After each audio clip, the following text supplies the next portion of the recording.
सुलाने वाली चिड़िया बांग्ला लोक कथा। एक थे राजा। उनके हाथीशाला में हाथी, अस्तबल में घोड़े थे।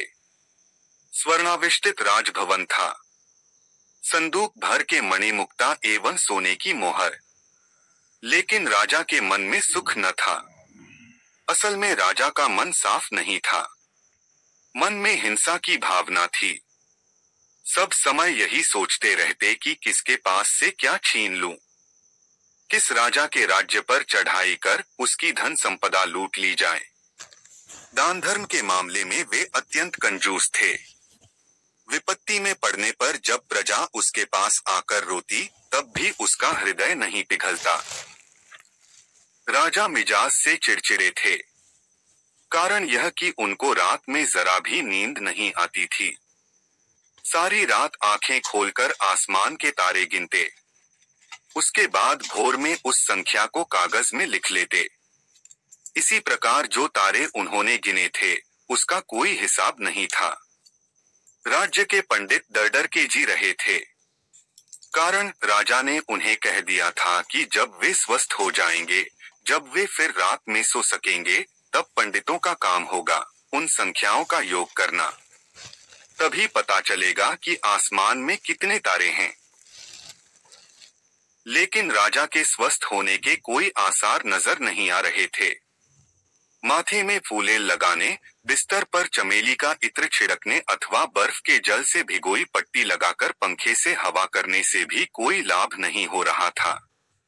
कोमल तकिए पर सिर रखकर सारी रात राजा डबडबाई आंखों से आसमान को निहारते रहते। हालांकि दोपहर में भात खाने के बाद बिस्तर में लेटने पर थोड़ी नींद आ जाती थी।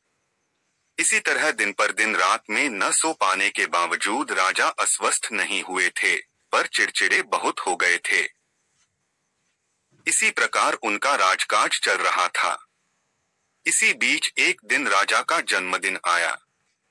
देश विदेश से अनेक अतिथि आए। नाना प्रकार के आकर्षक उपहार लेकर वे आए थे। कोई पन्ना एवं प्रवाल से सजा मुकुट लाया था, किसी ने गोल गोल सफेद मुक्ता का हार दिया। कोई हीरे का कुंडल लाया था और कोई सोने की जरी वाली पोशाक लेकर आया था।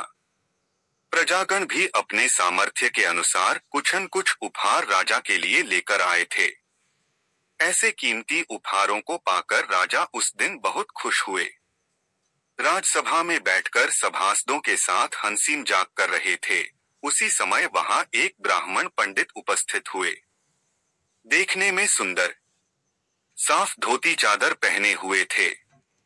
राजा को हाथ जोड़कर प्रणाम कर वे खड़े रहे। राजा ने पूछा, क्या बात है, क्या चाहिए?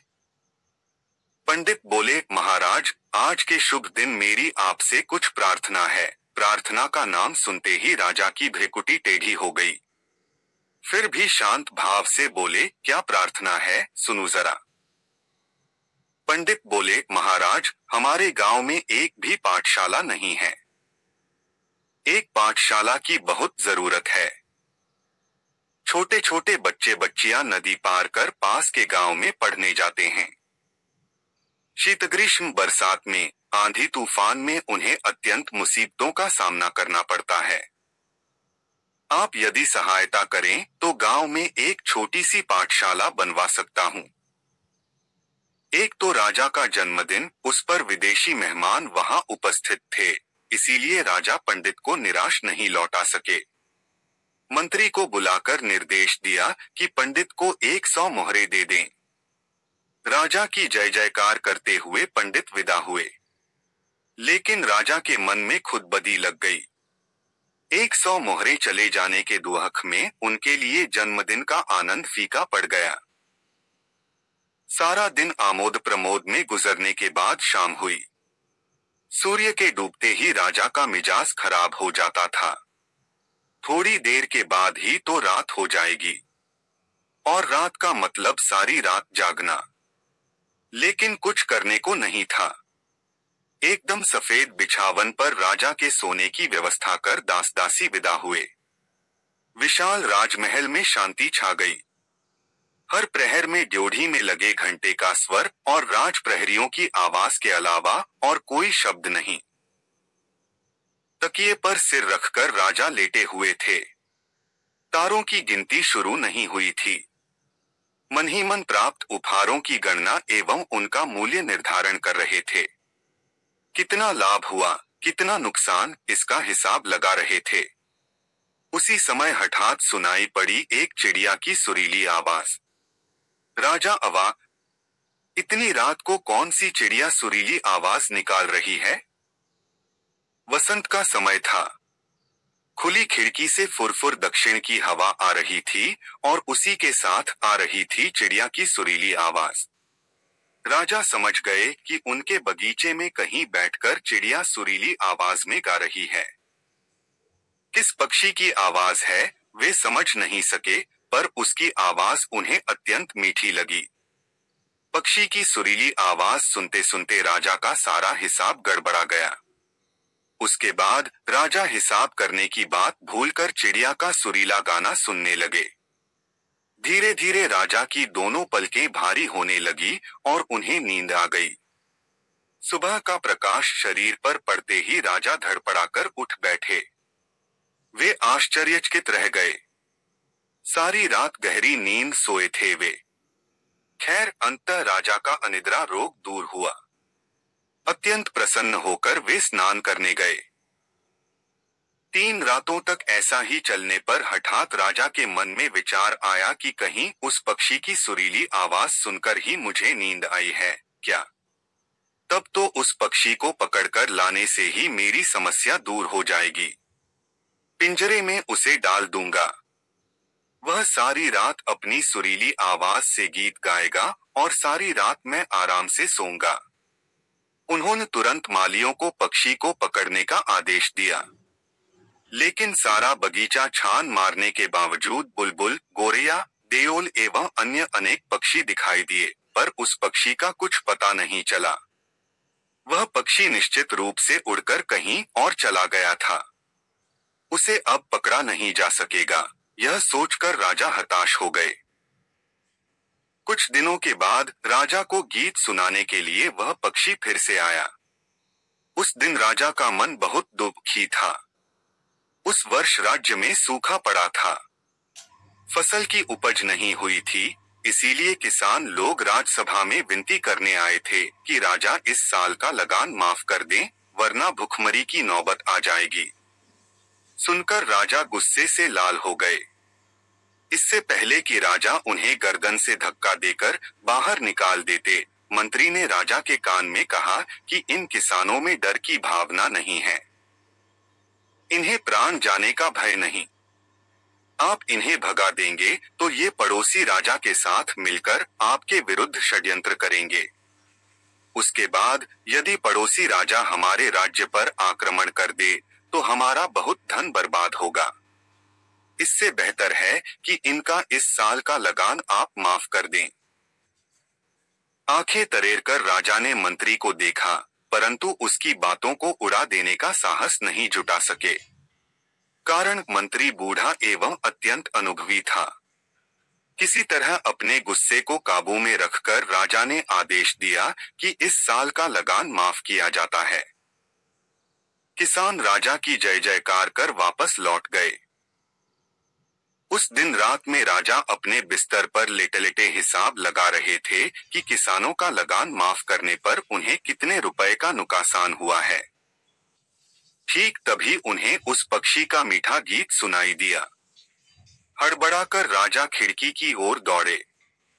अंधकार में आंखें फाड़ फाड़ कर चारों ओर देखा एवं यह समझने की कोशिश की कि चिड़िया किस पेड़ पर बैठकर गा रही है। लेकिन उन्हें कुछ समझ में नहीं आया। निराश होकर राजा बिस्तर पर लेटकर चिड़िया का मधुर गान सुनने लगे। सुनते सुनते राजा को नींद आ गई। एक ही नींद में रात कट गई। राजा को अब यह बात अच्छी तरह समझ में आ गई थी कि उस चिड़िया के गान से ही उन्हें नींद आती है। लेकिन उस पक्षी को पकड़ने का कोई उपाय वे नहीं कर पा रहे थे। उनके जैसा एक पराक्रमी राजा एक छोटे से पक्षी को काबू में नहीं कर पा रहा था। यह सोचकर उनका मन भारी हो गया। दिन बीतने लगे। राजा को राजकाज में मन नहीं लग रहा था। सब समय सिर्फ उस चिड़िया की बात सोचते रहते। इसी बीच खबर आई कि राज्य के उत्तरी क्षेत्र के कुछ गांवों में महामारी फैल गई है। बड़ी संख्या में लोग अस्वस्थ हो गए हैं। खबर सुनकर राजवैद्य का मन छटपट करने लगा। उनकी बड़ी इच्छा थी कि और कुछ चिकित्सकों को लेकर स्वयं वहां जाएंगे और लोगों की चिकित्सा करेंगे, किंतु उसके लिए तो राजा की अनुमति चाहिए। उस दिन वृद्ध राजवैद्य ने राजसभा में हाथ जोड़कर कहा, महाराज, उत्तर क्षेत्र के गांवों में अच्छे चिकित्सकों की जरूरत है। आप यदि अनुमति दें तो मैं और कुछ चिकित्सकों को लेकर वहां जा सकता हूं। ठीक है, जाइए, राजा ने अन्यमनस्क होकर कहा। कुछ साहस करके राजवैद्य ने कहा, गरीबों की दवा, पथ्य आदि के लिए कुछ व्यवस्था तो करनी होगी। 500 स्वर्ण मुद्राएं मिल जाती तो अच्छा होता। अन्यमनस्कता की अवस्था में राजा ने झोंक में कह दिया, ठीक है, ले जाइए, लेकिन तुरंत वे चौंक पड़े कि हाय, क्या कह दिया, परंतु भरी राजसभा में सबके सामने बताने के बाद बात को वापस लेना उनके लिए संभव नहीं हुआ। 500 स्वर्ण मुद्राएं लेकर राजवैद्य रवाना हुए। उसके बाद राजा का मनमिजाज एकदम बिगड़ गया। राजकाज बीच में ही छोड़कर वे अपने कमरे में आ गए। सारा दिन गुस्से में रहे। बात बेबात दास दासियों को राजा के गुस्से का भाजन बनना पड़ा। रात में अपने बिस्तर पर लेटकर राजा ने निश्चय किया कि उस चिड़िया के बारे में वे अब नहीं सोचेंगे। पक्षी के बारे में सोचने के कारण ही आज उनका इतना नुकसान हुआ। ठीक उसी समय पक्षी के गाने की आवाज आई और अधिक चिंता भावना करने का अवसर ही नहीं मिला राजा को। धीरे धीरे उन्हें नींद आ गई। दूसरे दिन सुबह उठकर राजा ने अपने मंत्री को बता दिया कि वे आज राजसभा में नहीं जाएंगे। उसके बाद दरवाजा बंद कर चिंता करने बैठे। वे सोचने लगे, यह चिड़िया क्यों आती है, कब आती है। उनके मस्तिष्क में एक संदेह ने जन्म लिया। सारा दिन सोचने के उपरांत उन्होंने निश्चय किया कि परीक्षा करके वे देखेंगे। राजा राजसभा में बैठे हुए थे। मंत्री, सेनापति सब उपस्थित थे। कुछ सिपाहियों ने एक चोर को राजा के सामने उपस्थित किया। चोर एक व्यापारी के घर में सेंध काटकर घुसा था। रंगे हाथों पकड़ा गया। व्यापारी का इल्जाम खत्म होने पर राजा ने चोर से पूछा, तुम्हें कुछ कहना है। चोर के वस्त्र जगह जगह से फटे हुए थे। शरीर हड्डी का ढांचा मात्र था। उसने हाथ जोड़कर कहा, महाराज, मैं पेशे से कुम्हार हूं। गत वर्ष बाढ़ में मेरा घर चाक सब बह गया था। इतने पैसे नहीं थे कि कोई नया काम कर सकूं। इसीलिए पेट की खातिर चोरी करने गया था। राजा मौन रहकर कुछ सोचते रहे, फिर बोले, ठीक है, मैं तुम्हें 50 स्वर्ण मुद्राएं दे रहा हूं। तुम घर बनाओ, नई चाक खरीदो। 1 माह के बाद अपने हाथ से बनाई मिट्टी की वस्तुएं मुझे लाकर दिखाना।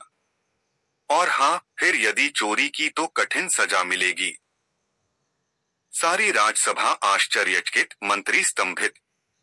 राजा को साष्टांग प्रणाम कर स्वर्ण मुद्राएं लेकर चोर ने विदा ली। उस दिन पक्षी का गान सुनकर रात भर गहरी नींद सोए राजा।